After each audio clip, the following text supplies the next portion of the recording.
लड़कियों और ख़वातीन की पहली पसंद कच्ची shop, metro pillar number B1192, left side बड़ी चौड़ी, अपोजिट सुल्तान बाजार पुलिस स्टेशन, हैदराबाद।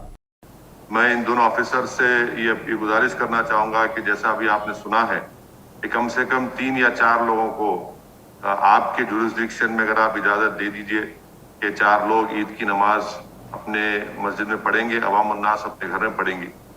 मैं जनाब अंजनी कुमार साहब, कमिश्नर ऑफ पुलिस हैदराबाद से रिक्वेस्ट करूँगा कि वो आकर थोड़ी बात बताएं। अस्सलाम वालेकुम। हमारे बुज़ुर्गों, अल्लाह के करम से 29 रमज़ान सुकून से गुज़र रहा है। आप सबको सिटी पुलिस की तरफ से मुबारकबाद पेश करता हूँ। हुकूमत तेलंगाना के ऑर्डर के मुताबिक लॉकडाउन शुरू हो गया आज सुबह 10 बजे से। हाई कोर्ट की सख्त निगाह भी हम लोग के ऊपर है। कल हमारी हाज़िरी भी हाई कोर्ट में हुई। हमारी गुजारिश है कि आप घर में ही नमाज अदा करें। आपके परिवार के लिए बेहद ज़रूरी है ये। मस्जिद को वीरान करना ठीक नहीं है, इसलिए हम लोगों ने मशवरा दिया है कि 4 सेलेक्टेड लोगों के साथ नमाज अदा कर लें मस्जिद में। ये जालिम कोरोना वायरस आपके घर में घुसने के लिए बेचैन है।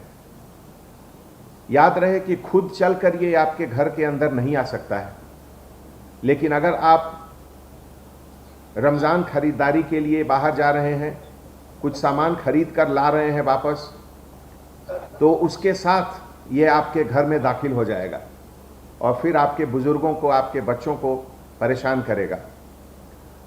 इसको रोकिए, अपने घर में ही अंदर रहें, ईद की नमाज घर में ही अदा करें, यही हमारी इल्तिजा है।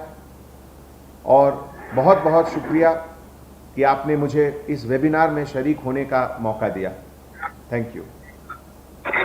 मैं शुक्रिया अदा करना चाहूँगा पुलिस साहब, और आपका शुक्रिया अदा भी करूँगा कि एक 3-4 लोग शरीयत के एतबार से भी मुफ्ती खलील अहमद साहब, मौलाना खालिद सैफुल्लाह रहमानी साहब और मुफ्ती गयास साहब, ये तमाम जिम्मेदारन का ये है कि मुकामी मस्जिद में 3-4 लोग नमाज पढ़ते रहेंगे। तो इसलिए आपका भी शुक्रिया सर, आपको इन्फॉर्म कर रहे हैं। आप आए, बहुत बहुत शुक्रिया। अगर आपने हमारे चैनल को अभी तक सब्सक्राइब नहीं किया है तो यहाँ पर रेड कलर का सब्सक्राइब बटन दिख रहा है, उसे क्लिक करें और हमारे चैनल को सब्सक्राइब कीजिए और साथ ही साथ बेल आइकन को भी क्लिक कीजिए, जिससे आपको ताज़ा अपडेट मिलती रहे।